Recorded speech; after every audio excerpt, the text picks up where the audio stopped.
So hi everyone and welcome back. Now if you've ever sat down at a table with a stack of beautifully prepared worksheets or a brilliant maths game, or you've spent hours picking out something that you think your child will enjoy learning, and it's only to find that your child has a glance at it, hits the absolute wall of anxiety and completely shuts down. So this video is entirely for you. When you are home educating a child with a PDA profile, traditional teaching methods just fail. They can feel like an actual threat to the nervous system. So the moment that we say, right, it's time for a lesson, or come on, sit down and do a bit of your writing, their brain registers into a direct demand. It'll throw them into fight or flight, and it'll just make the shutters come down completely, and you're just going to have no luck with it. So here is the big secret. Dropping traditional lessons. It doesn't mean dropping education. So today we are going to talk about the art of stealth learning. So this is the practice of completely invisible education. We're going to look at how to facilitate a rich, deeply educational lifestyle where your child is consistently learning, reading, exploring and calculating. They're not even going to realise it. It's going to dive into real life situations. As home eds, we're lucky we don't have to do the whole structured side of things of sitting down in a traditional classroom. So we're able to adapt a reassuring, grounding tone for them really. So obviously when many of us first pull out our children from the school system or choose to home educate, whatever reason, we're all here. We can carry a massive amount of homeschool guilt. We think education has to look like a classroom. We think it requires a desk, a curriculum, a set start time, and a piece of work to show at the end of it. But for a PDA child, that structure is a recipe for consistent burnout. Stealth learning is all about shifting your mindset from being the teacher and about being a facilitator. It's about realising that, for example, my son is 6-year-old, his brain doesn't separate life into neat little subjects.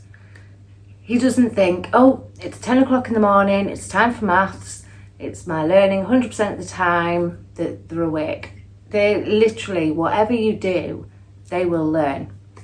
Our job as parents isn't to force information into their heads. It's to weave the learning into the background of things that they already love.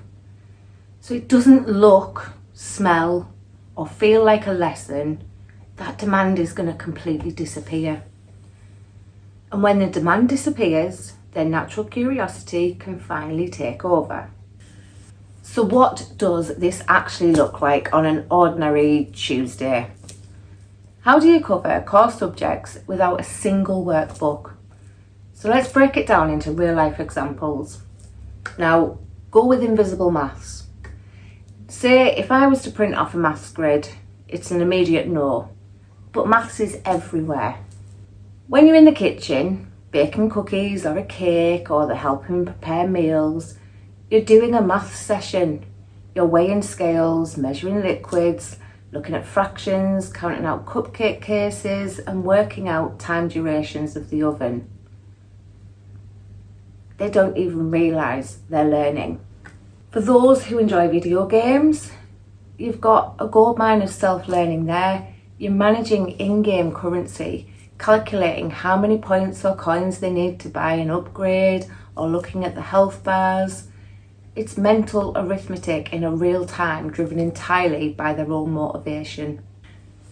So forcing a child to sit and read a book when they aren't ready or they feel pressured can cause absolute years of reading resistance. Instead of looking at that, look for the text in their world. A simple thing of putting the subtitles on the TV, putting the subtitles on the iPad, putting the subtitles on YouTube, even if they aren't actively reading them, their brain is actually automatically mapping out the spoken words to the text on the screen. So with gaming and menus, think about navigating game menus, reading, for example, a Roblox description, or searching for their favourite video on YouTube. They're practically decoding and spelling because they need to find the thing that they are passionate about. You've also got incidental science and history. You don't need a textbook to understand how the world works. Nature and local exploring, going out for walks, looking at how the leaves change, planting seeds in the garden, watching the bugs under a rock or building a bug hotel. It's all biology and environmental science. And then days out, visiting local heritage sites, walking through atmospheric ruins, exploring historic locations. That turns history into a physical, immersive experience. They're absorbing the context of the past by standing right inside it, rather than just sitting there memorising it from a page. So if you want to make stealth learning work in your home, there are 3 golden rules that you need to follow. Rule 1, first change your language. Drop the direct instructions, like come and read this with me. Switch to a collaborative language. Say things like, I wonder what this sign says, or I can't quite work out how many blocks we need to build this tower. What do you think? Position yourself as an equal partner, a co-explorer, not an authority figure handing down the task. Rule 2. If they notice what you're doing and say, are you trying to make me learn? Laugh it off and back away. If they feel like they're being manipulated into a lesson, the demand will snap right back up. Rule 3, trust the process. This is the hardest rule for us as parents, especially those who home ed. It takes a massive leap of faith to trust that baking and talking and things like that are enough. But when a child's nervous system feels safe and free from any of the pressures, they naturally seek out information. They want to understand their world. Stealth learning isn't about doing less education, it's actually a much higher level of parenting because you are consistently looking out for natural learning hooks throughout the day. It allows you to protect both your child's mental health and their natural love for discovery at the same time. I would love to hear from you now. If you practice stealth learning or interest-led learning at home, what is the most unexpected rabbit hole that your child has gone down recently? What's the daily activity where you notice that they secretly absorb the most skills? So let's chat down in the comments and share ideas and support one another. And if this video brought you some comfort or gave you a fresh perspective, please give it a thumbs up, hit the subscribe button and share it with another family who may be struggling with worksheet battles today. Thank you so much for watching and I'll see you on the next video. Bye!